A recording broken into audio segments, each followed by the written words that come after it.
Good morning, class. My name is Dwayne Dixon, and for this informed consent video presentation, I have chosen a licensed practitioner.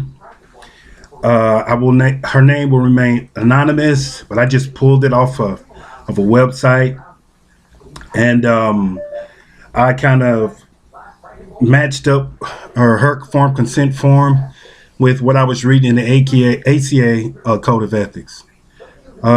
She does a good job by starting off by she welcomes her client, and she does state that the purpose of this document is to constitute an agreement between herself and her client. She identifies herself as having a master's and a licensed practitioner.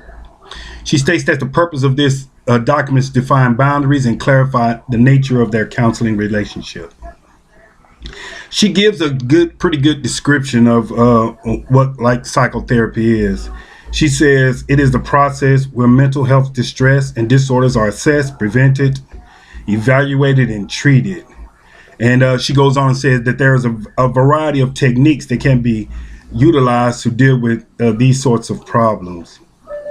She says these services are generally unlike many received by physicians in that they actually require active participation and cooperation, which I think is important. She does cover, as outlined in the Code of Ethics, she does talks about the possible risks. And on the risk side, she says they include uncomfortable feelings such as sadness, guilt, anxiety, anger, frustration, loneliness, and helplessness. She says there's a good possibility that they will be diving into past relations with feelings and relationships that might make their client feel very uncomfortable. But then she goes into and she talks about the benefits of the counseling session, and she says one of the goals is to it includes a significant reduction in feelings or distress, a better relationships, better problem solving skills, and coping skills. She also states that one of the goals is resolution of specific problems.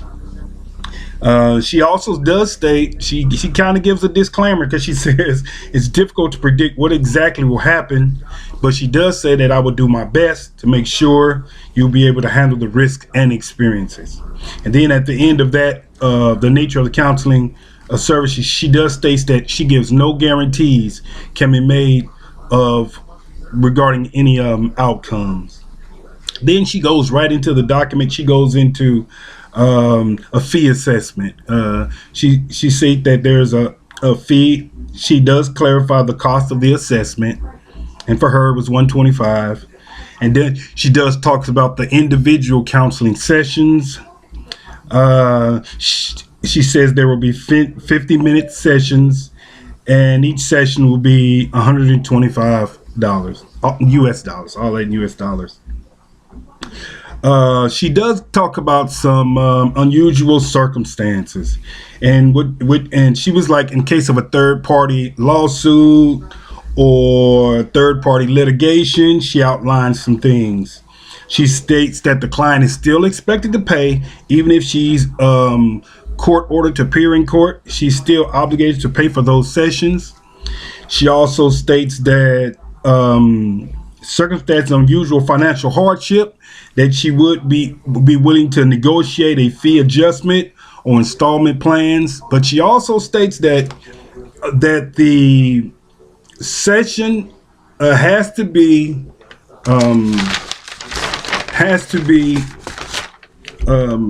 rescheduled or canceled within 24 hours, or the client is still responsible for that session.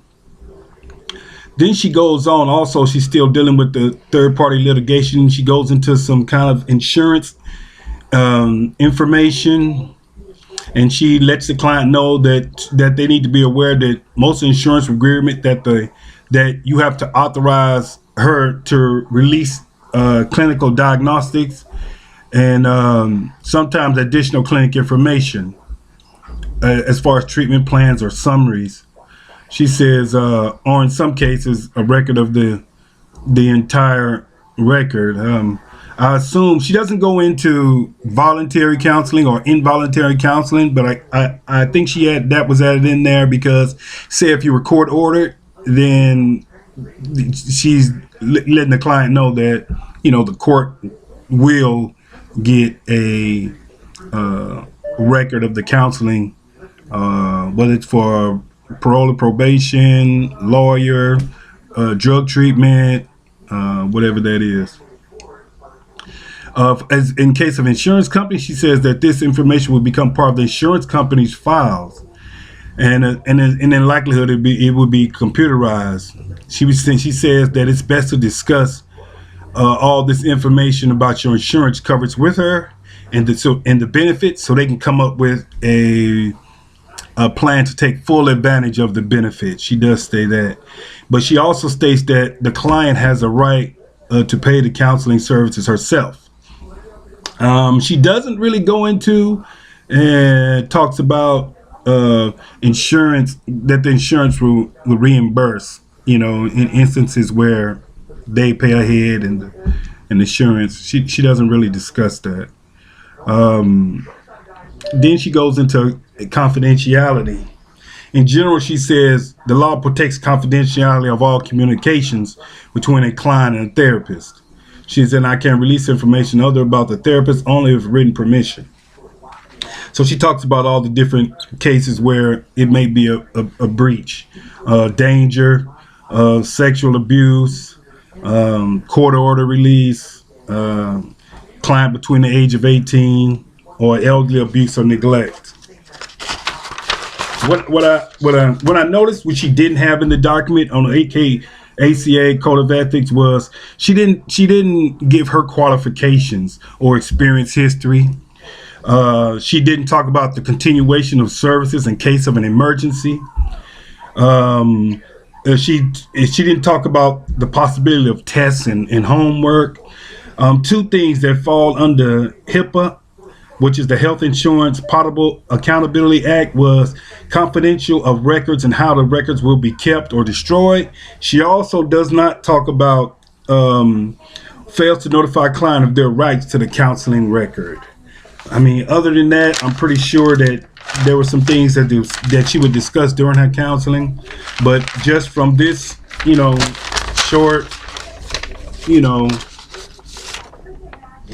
counseling, form, I think she did a pretty good job according to the Code of Ethics. Thank you.